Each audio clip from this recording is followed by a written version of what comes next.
মা, আরে কই গেল তুমি? এই তো আমি রে। আইসো? আসসালামু আলাইকুম। ওয়ালাইকুম আসসালাম। ভালো আছেন আম্মা? এই তো আছি আলহামদুলিল্লাহ। বাবা তোমরা ভালো আছো তো? জি আম্মা ভালো আছি, আপনি ভালো আছেন? তোমরা দুইজন আসছো, আমি দেখে খুবই খুশি হইলাম, খুব ভালো লাগতেছে।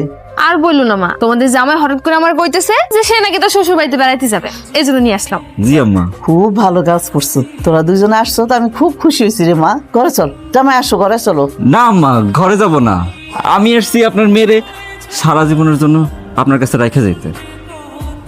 এটা কি কইতেছো জামাই, সারা জীবনের লিগে রেখে যেতেছো? জি আম্মা, আমি অনেক কিছু চিন্তা করে দেখলাম আপনার মায়ের নিয়ে আমার সংসার করা সম্ভব না। আমার চাকরি নেই, আমি বেকার গরিব।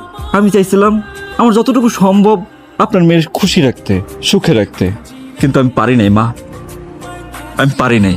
আপনারা যেহেতু চাইতেছেন না আপনার মেয়ের সাথে আমি কোনো সংসার করি, কাবিনের টাকা নিয়ে কথা কন, তাই আমি চিন্তা করছি আপনার মেয়েরে আমি তালাক দেবো, আর কাবিনের টাকা আমি সাথে করে নিয়ে এসেছি। তুমি এসব কি উল্টাপাল্টা কথা কইতেছো? এতগুলো টাকা কই পেয়েছো? টাকা কই পাইছি তোমার জানতে হবে না। না না মা, তুই তো খুব ভালো ডিসিশন নিছস।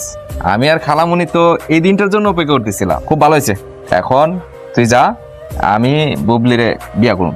সাকিব দেখো, আমি তোমার এতদিন টাকার জন্য চাপ দিছি যেন তুমি তোমার নিজের পায়ে দাঁড়াও, একটা কাজকর্ম খুঁজো, সংসারের প্রতি একটু দায়িত্বশীল হও। তুমি তো বেকার ছিলে, তুমি তো কোনো কাজকর্ম করতে না। আর আমি যদি তোমার সহজে বুঝাইতাম সেটা তুমি বুঝতে চাইতে না, এর জন্য তোমার আমি টাকার জন্য চাপ দিতাম। টাকাগুলো জোগাড় করার জন্য হলেও তো তোমার একটা কাজ খুঁজতে হইব, তুমি নিজের পায়ে দাঁড়াইতে পারবা। আমার সব কাবিনের টাকা কোনো দরকার নাই, আমি আমি তোমার সাথে সংসার করতে চাই। তুমি সব কি উল্টাপাল্টা কথা কইতেছো? আমি অনেক চেষ্টা করছি তোমার সাথে মানাই নেওয়ার, কিন্তু পারি নাই।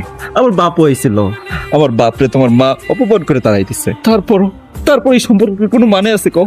সে তোমার বাপ, আমার বাপরে অপমান করা তো উচিত হয় নাই। আমার অপমান করছে, আমি কিচ্ছু মনে করি নাই, কিন্তু আমার বাপ কি দোষ করছে কও?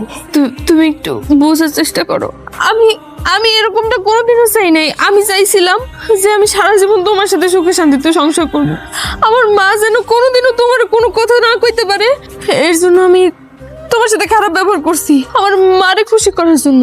আর খারাপ ব্যবহার ফলে তুমি যেন জিদ করে নিজের পায়ে দাঁড়াও, নিজে কোনো কাজ করো, কিন্তু হিতে বিপরীত হইব এটা আমি বুঝতে পারি নাই। তুমি আমার তালাক দিও না। কিছু করার নাই, সব শেষ। যে সংসারে শান্তি নাই, মহব্বত নাই, ভালোবাসা নাই, মানসিক টেনশন, ওই সংসার না করাই ভালো। তুই যে ডিসিশন নিছস সেটা খুব ভালোই করছস। এখন দুইজনে দুই দিক থেকে শান্তি থাকবি, আমরাও শান্তিতে থাকবো। একটু আগে জুয়েল কইতেছিল না, জুয়েল এই দিনের জন্য অপেক্ষা করতেছিল। আম্মা তো চায় তোমার আর জুয়েলের বিয়ে দিতে, তাছাড়া জুয়েলও তোমার পছন্দ করে। আমি চাই না তোমাকে মধ্যে বাধা হয়ে থাকতে।